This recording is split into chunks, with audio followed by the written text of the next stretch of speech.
All right, hey everyone. This one is for all of us on the front lines, in the ER. It doesn't matter if you're just off orientation or if you've been at this for a decade. We're going to connect the dots between all the stuff we do every single shift and the actual deep down physiological reasons why we're doing it. The goal here? To go from just following a checklist to, real critical thinking. So let's start with the one single idea that ties everything together. I'm talking your septic patient, your big trauma, your STEMI, all of them. When you boil it all down, every single critical patient that comes through those ambulance bay doors is suffering from a perfusion problem. That is the fundamental issue we are trying to fix every single time. And what exactly is perfusion? It's really simple. It's just the delivery of oxygenated blood to the body's tissues. That's it. But when that process fails, well, the body's cells, they start to starve for oxygen. They get injured. And if we don't jump in and do something, they die. That right there is organ failure. So this definition, it's the absolute bedrock of everything we do in the ER. Okay, and to make things even simpler, you can break down pretty much every critical illness into a failure of one of these three things. The pump, that's the heart, the fluid, that's the blood volume, and the pipes, the vasculature. So you ask yourself, is it a pump problem, a fluid problem, or a pipes problem? This simple little model, this is going to be our mental framework for everything we're about to look at. All right, let's dive right in with our first case study, DKA. We see this all the time, right? It's a perfect example of this whole cascade of metabolic collapse. Okay, so picture this. This patient rolls in. You see that classic Kussmaul breathing, that fast, deep breathing. You get a whiff of that fruity acetone breath. You glance at the monitor, and your gut just screams, "This is bad." We all know the what of this presentation, right? We've seen it 100 times. But let's really break down the why. What is actually going on inside their body? So what is the physiological story here? Because this is so much more than just a high blood sugar problem, right? This is a full-blown metabolic crisis, and it's totally spiraling out of control. It's really this three-part cascade of pure disaster. So first, you've got no insulin, which means sugar just piles up in the blood. The kidneys go into overdrive trying to dump all that sugar. But here's the kicker. Sugar pulls water with it. This leads to just profound dehydration. At the same time, the body's cells are starving for energy, so they start burning fat for fuel. The byproduct of that? Ketones, which are acidic. This plunges the body into a metabolic acidosis. And then, part 3, the body's only way to compensate for all that acid is to try and breathe it off. And that's where you get that classic Kussmaul breathing. Okay, and this is the potassium paradox, and it is a massive clinical trap we all have to watch out for. Here's what happens. All that acid in the blood literally forces potassium out of the cells and into the bloodstream. So when you get that first lab draw, the serum potassium might look totally normal, or heck, even high. But in reality, the patient has been peeing out potassium like crazy and has a severe total body deficit. That lab value is lying to you, and it's a lie that can absolutely kill your patient if you don't see it coming. In this table, this is where it all comes together. This is the why behind our what. We're not just following orders, we're targeting the specific problems. That profound dehydration, we slam them with IV fluids. The ketone production in acidosis, that's why we start the insulin drip. And listen, the main goal of the drip isn't even to lower the sugar, it's to turn off that ketone-making factory. And that total body potassium deficit, that's why we start replacing potassium early, often when the lab value still looks normal, because we know it's going to crash once that insulin starts shoving it back into the cells. Okay, so DKA was a massive fluid problem, right? Now let's switch gears and look at a classic pump problem, acute decompensated heart failure.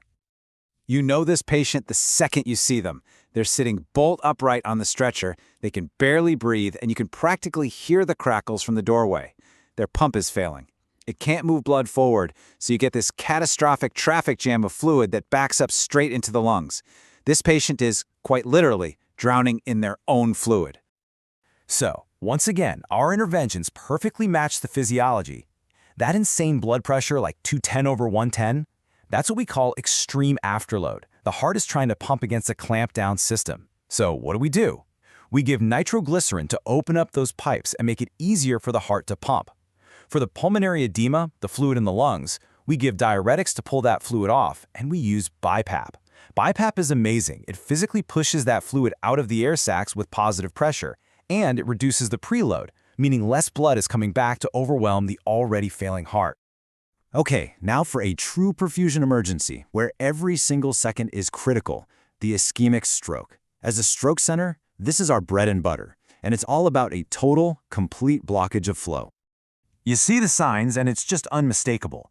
The sudden facial droop, the arm weakness, the slurred speech, all of this screams one thing. A pipe in the brain is blocked.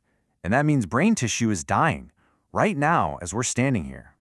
This idea right here, the penumbra, this is the whole game. This is why we have a stroke clock. You have the ischemic core, the part of the brain that's already dead. It's gone. But all around it is this area called the penumbra. It's brain tissue that's at risk. It's stunned, it's not working, but it's not dead yet. It is salvageable. And that is the tissue we are racing to save. You've all heard the phrase, time is brain, right? Well, it's not just a catchphrase. It is a literal physiological reality. For every single minute that passes, more of that salvageable penumbra guys off and becomes part of that dead, irreversible core. Our job is to slam the brakes on that process. So all of our interventions are laser-focused on one goal, and one goal only: restore blood flow to save the penumbra. We can do that with clot-busting drugs like TPA, or if it's a large vessel occlusion, our neurointerventional team can go in and physically pull the clot out with a thrombectomy. And you'll notice we let their blood pressure run high. That's called permissive hypertension. We're actually trying to use that high pressure to shove blood flow past the blockage and into that starving brain tissue. All right, for our last case, we've talked about the pump, the fluid, and the vascular pipes. Now let's talk about a different kind of pipes problem. This time, it's the airways themselves that are the issue. A severe asthma exacerbation. And you know this patient too, usually younger, using every accessory muscle they have just to breathe, only able to speak in 1 or 2 word sentences. You hear that audible wheezing. They just can't move air, plain and simple, because their pipes, their bronchioles, are clamped down tight and swollen completely shut. Now, this is absolutely crucial to remember. An asthma attack is not one problem. It is a two-part problem. First, you have bronchoconstriction. That's the violent spasm of the smooth muscles in the airway.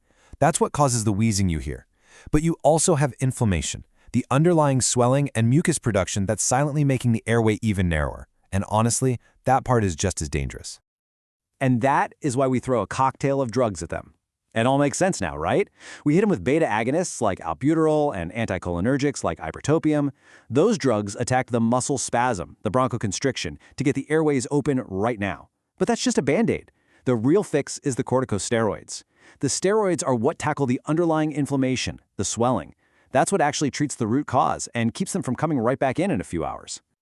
So when you pull it all together, the real takeaway is this. Understanding the why, understanding the pathophysiology behind what's happening, it completely transforms your practice. You go from being someone who just does tasks to someone who is a true critical thinker. You're not just giving albuterol because the doc ordered it, you're giving it because you know you're fighting that bronchospasm. You start to anticipate what's next, you can troubleshoot problems, and you truly start to own your patient's care on a completely different level. So the question I'll leave you with is this: how is this going to change your next shift? The next time a critical patient comes through those doors, that DKA, that stroke alert, I want you to try and picture that physiological story that's unfolding inside them. I promise you, it changes everything. Thanks for watching.